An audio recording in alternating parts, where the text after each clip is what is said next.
번 더 큐티하세요. 나의 귀와 눈을 여시는 하나님이라는 제목으로 오늘 묵상하겠습니다.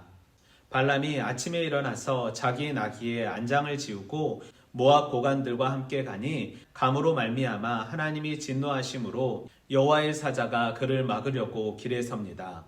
발람이 자기 나귀를 탔고 그의 두 종은 그와 함께 있더니 나귀가 여호와의 사자가 칼을 빼어 손에 들고 길에 선 것을 보고 길에서 벗어나 밭으로 들어가니 발람이 나귀를 길로 돌이키려고 채찍질하니 여호와의 사자는 포도원 사이 좁은 길에 섰고 좌우에는 담이 있었는데 나귀가 여호와의 사자를 보고 몸을 담에 대니 발람의 발이 그 담에 짓눌려 발람이 다시 나귀를 채찍질합니다.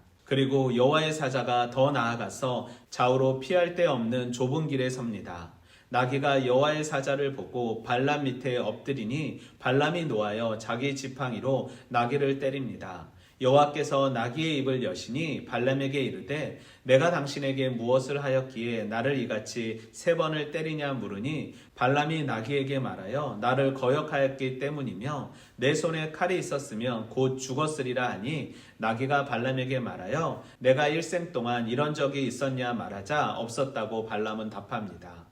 그때 여호와께서 발람의 눈을 밝히심에 여호와의 사자가 손에 칼을 빼들고 길에 선 것을 그가 보고 머리를 숙여 엎드립니다.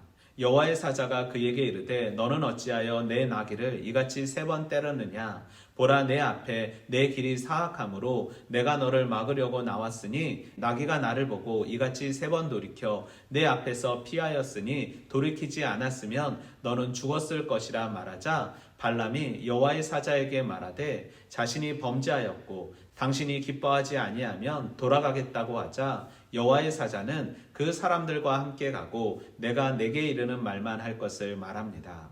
선지자의 사명은 하나님의 말만 전하는 사명이었습니다.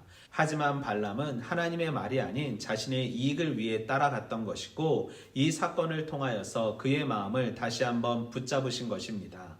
하나님께서는 발람이 발락에게 가는 것을 허락하신 후 다시 한번 나귀를 통해 그의 길이 어떠한 길인지 알게 하십니다. 아마도 여전히 자신의 발걸음이 어떤 발걸음인지 알지 못하였기에 하나님은 나귀의 입을 여신 것이고 발람의 눈을 열어 여호와의 사자를 보게 하신 것입니다. 우리는 본문 속에서 불가능한 것을 가능케 하신 하나님, 눈을 여시고 길을 여셔서 하나님의 뜻을 알고 듣게 하신 하나님, 세상의 유혹에 흔들리지 않고 하나님의 뜻을 온전히 전하길 원하시는 하나님을 발견할 수 있습니다. 성도는 하나님의 뜻을 깨달아 하나님의 영광을 위해 하나님께서 허락하신 이웃을 위해 살아가는 삶입니다. 하나님께서는 계속해서 자신의 사명이 무엇인지 알지 못하는 발람을 깨우셔서 그의 삶이 자신의 부와 명예를 얻는 것이 아닌 하나님의 말을 가감없이 전하는 것임을 깨닫게 하십니다. 하나님은 도저히 깨닫지 못하는 발람을 깨우시기 위해 눈을 열어 여호와의 사자를 보게 하시고 나귀의 입을 열어 자신이 놓인 상황이 어떠한 상황인지 깨닫게 하시고 듣게 하십니다. 하나님은 하나님의 뜻을 알리기 위해 못하실 일이 없는 전능하신 창조주 하나님이십니다. 성도가 하나님께서 주신 사명을 감당하지 못할 때 하나님은 초자연적인 상황을 만들어 하나님의 뜻을 성취하십니다.